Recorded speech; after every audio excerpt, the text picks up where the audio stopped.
दोस्तों देखिए, यूक्रेन और रूस के बीच में युद्ध चल रहा है मौजूदा समय में, और ऐसे में ही एक ऐसी खबर आ गई है जो रूस के लिए बहुत ही खतरनाक है, यानी कि दर्द भरी है। रूस उसको सहन ही नहीं कर पाएगा। वो खबर क्या है? खबर ये है कि अभी हाल ही में फिनलैंड ने नाटो का सदस्य बन गया है, यानी कि नाटो का वह 31वां सदस्य बन गया। कौन? Finland country. हम चर्चा करेंगे, सब विस्तार से जानेंगे, लेकिन पिछले वीडियो का जो क्वेश्चन था उसका आंसर देखते चलते उसका आंसर क्या होगा। क्वेश्चन था कि हाल ही में यूरोपीय आयोग ने कांगड़ा चाय को जीआई टैग प्रदान किया है, यह किस राज्य का है?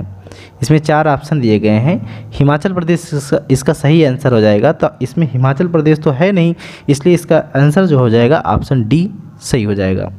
देखिए दोस्तों, ये जो फिनलैंड कंट्री है, ये फिनलैंड देश यूरोपियन देश है और अमेरिकी जो प्रभाव वाले ग्रुप है नाटो है, और नाटो का यह 31वां सदस्य बन गया है। और इस फैसले को रूस के खिलाफ पश्चिमी देशों के एक महत्वपूर्ण राजनीतिक कदम के रूप में देखा जा रहा है।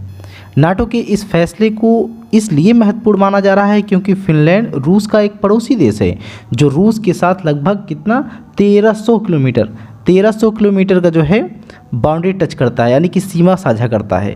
रूस द्वारा पिछले साल यूक्रेन पर आक्रमण करने के बाद स्वीडन के साथ फिनलैंड ने नाटो की सदस्यता के लिए आवेदन किया था। जब रूस और यूक्रेन के बीच में युद्ध हो रहा था पिछले साल, तो उसमें फिनलैंड और स्वीडन ने क्या काम कर दिया कि बोला कि हम नाटो की सदस्यता के लिए आवेदन कर देंगे।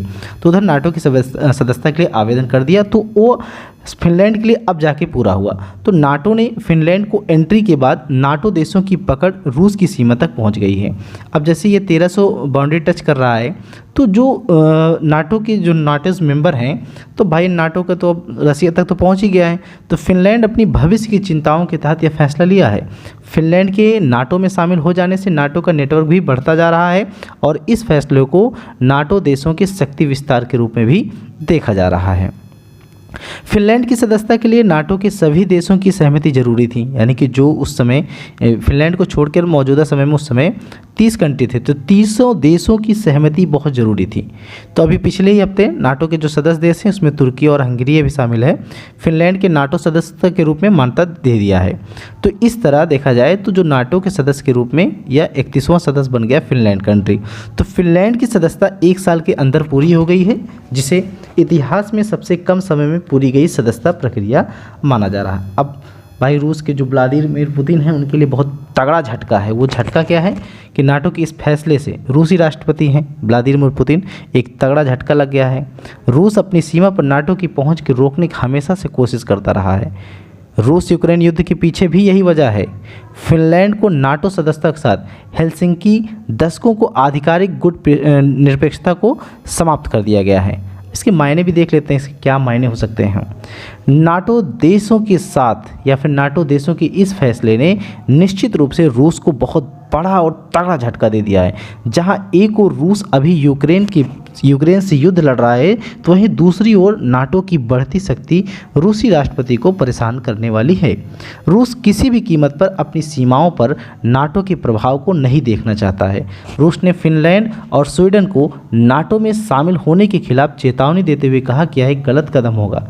पुतिन के प्रवक्ता हैं दिमित्री पेस्कोव ने फिनलैंड के नाटो परिग्रहण को रूस की सुरक्षा पर अतिक्रमण कहा है, और इसी संदर्भ में स्वीडन में रूसी दूतावास ने पिछले हफ्ते एक स्पष्ट चेतावनी जारी कर दिया था। फिनलैंड रूस द्वारा यूक्रेन पर किए गए हमले से डर था, यानी कि जो रूस ने यूक्रेन पर हमला कर दिया था तो फिनलैंड इससे डर गया, जिस कारण फिनलैंड ने क्या कर दिया, जो सैन्य संगठन है नाटो की सदस्यता के लिए आवेदन कर दिया। नाटो का सदस्य न होने के कारण रूस यूक्रेन युद्ध में यूक्रेन को नाटो की सदस्यता या नाटो की मदद नहीं मिल पाई है। फिनलैंड भविष्य में डर गया कि भाई कुछ भी हो सकता है, तो इसलिए वो नाटो में शामिल हो गया। तो फिनलैंड के साथ स्वीडन ने भी नाटो सदस्यता के लिए आवेदन किया था, लेकिन हंगरी और तुर्की ने स्वीडन की सदस्यता पर रोक लगा दी है।